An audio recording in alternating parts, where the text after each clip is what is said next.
Salut à tous, ravi de vous retrouver sur cannature.com dans votre émission Direct Course pour le programme de ce vendredi 5 septembre, un quintet plus qui se déroulera en nocturne et à Vincennes. Il s'agira d'une épreuve réservée uniquement à des juments d'âge, des 6 et 7 ans. Voici ma sélection. J'ai placé en tête le 13, Eunice de Guèze. Elle retrouve à son sulky Jean-Michel Bazir, contrairement à ses deux dernières prestations publiques. Et sachez également qu'elle a déjà gagné à Vincennes, il compte en 5 succès. Et le lot semble dans ses cordes, alors je n'ai pas hésité à la retenir en tête de ma sélection. Devant le numéro 15, à savoir Oudry del Veitri, qui est une jument italienne, qui a déjà fait ses preuves sur notre sol, comptant notamment une victoire dans un quintet à Vincennes. Elle revient sur la cendrée parisienne avec des prétentions. Le 16, Union Mystique, méfiance, méfiance, la jument est dure à l'effort, elle se plaît piste plate, elle vient de prouver sa bonne forme dans une épreuve sous la selle disputée à Laval. Garel pour une place dans le quintet à Bellecote. Le 10, Wargan Montaval, qui n'a pas gagné depuis presque un an, mais qui fait preuve d'une belle régularité à ce niveau. La méfiance s'impose. Le 6, Thaïlande, régulière également, elle briguera une nouvelle fois une place, tout comme le numéro 6, Tambakunda. Si elle est sage, elle doit pouvoir se mettre en évidence, d'autant que sa forme est avérée. Le numéro 7, Unitra RS, l'une des stars à San Pardo, mais elle a également déjà bien fait en France, notamment des deuxièmes places acquises à Divonne et un petit peu plus au préalable sur l'hippodrome de Pornichet. Tout ça c'était cet été. Elle doit également pouvoir tirer son épingle du jeu. Attention également au numéro 5, Upline Fac, qui sera déféré les 4 pieds pour l'occasion, confié à Franck Nivard. Même si elle reste sur des échecs, il sera imprudent de l'écarter hâtivement. 13, 15, 16, 10, 6, 8, 7 et 5. Suite du programme à Vincennes en réunion 4. Dans la première, j'aime beaucoup le 112 Aurore des Caches, une pouliche estimée par la famille Marmion. Elle compte déjà plusieurs succès, elle reste d'ailleurs sur 3 victoires consécutives et semble en mesure de poursuivre cette série à l'occasion de ses débuts en région parisienne et notamment à Vincennes.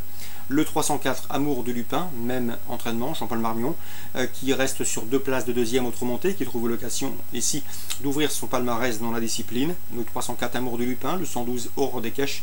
Dans la 6e, je vous conseille également le 613, Barak, qui compte 2 succès en autant de prestations cette année sous la selle et qui semble en mesure de préserver son invincibilité.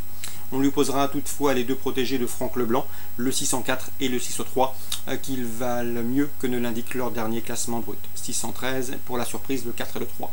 Châteaubriand en réunion 3. Dans la 2e, j'aime beaucoup le 204, Salam Bombay, qui trouve ici l'occasion de confirmer son succès obtenu sur les haies de Saint-Malo dernièrement. On lui posera le 202, Prince Pétender, et le 201, Défilé de mode, respectivement 1er et 2e sur ce tracé le 18 août. Sachez également que Défilé de mode, le 1, a terminé 3e de cette course en 2012. 204, 202 et 201. Dans la 4e, on fera confiance au 401 Cherking. Le cheval entraîné par Alain Coetil est à l'évidence proche de sa course. Il a bien tenu sa partie dernièrement à Pornichet et trouve ici l'occasion de jouer un premier rôle. Je lui opposerai le 406 Jia Guyogan, qui reste sur 2 places de deuxième et qui mérite également une mention favorable. Également le 402 Lin Maiwei. Attention, c'est un outsider très valable puisqu'il est estimé par Jean-Luc Guillochon. Le cheval montre de très belles choses le matin, même s'il ne les répète pas forcément l'après-midi. Sachez également qu'il sera mieux sur cette distance au dire de son entourage. Donc attention pour une belle cote au 402, estimé Lin Maiwei pour contrer le 1 et le 6 dans la 4e à Châteaubriand, réunion 3. Dans la 5e, encore Jean-Luc Guillochon qui semble en mesure de s'imposer avec le 502 Rose Vista. Elle avait bien couru à Maison Lafitte lors de son avant-dernière sortie. Dernièrement, dans le prix de Pomone, un groupe, elle affrontait de sérieux rivaux, de surcroît sur une piste lourde qui ne lui a pas convenu. Elle trouve ici un engagement sur mesure et à mon avis, elle devrait terminer 1re ou 2e, vu son potentiel, le 502 Rose Vista. Son principal adversaire sera sans doute le 507 Notaire, qui a également de sérieux titres à faire valoir, 502 et 507, toujours en réunion 3 à Châteaubriand. Je termine avec la 7e, avec le 701 Bucéphale Allen, qui compte 2 podiums en autant de sorties publiques, présenté par Alain Coetil. Bucéphale Allen, ce 701 trouve ici l'occasion d'ouvrir son palmarès. Le danger pourrait venir du 705 Benabar de Lys, cheval estimé, mais qui a encore besoin d'apprendre son métier. Il sera à suivre au cours de ses prochaines sorties, mais son potentiel demeure intact et il peut d'emblée terminer sur le podium, tout comme le 706 Bien Allé Holm, qui fait l'objet de bruits flatteurs. 701, 705 et 706. À Lyon en réunion 5, 2 coups de cœur. Le 511 Bisserius, estimé par Yvan Berger, le cheval reste sur un succès à Vichy, court en juin et semble en mesure ici de le répéter. Le 210 Abriel Mozin, je sais qu'il est estimé par Christophe Lorden, il faut lui pardonner sa dernière disqualification à Feur. Auparavant le cheval avait bien gagné courant juillet sur l'hippodrome de Beaumont, et ce en 1,14 diffraction. Ici dans ce lot, j'en ferai mon favori, le 210 Abriel Mozin.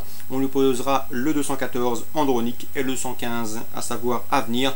Deux chevaux somme toute assez réguliers dans les tournois de ce genre. Course ciblée à Lyon Réunion 5, la deuxième 210 avec le 14 et le 15, et la cinquième avec le 511. Excellent jeu à tous, bonne journée.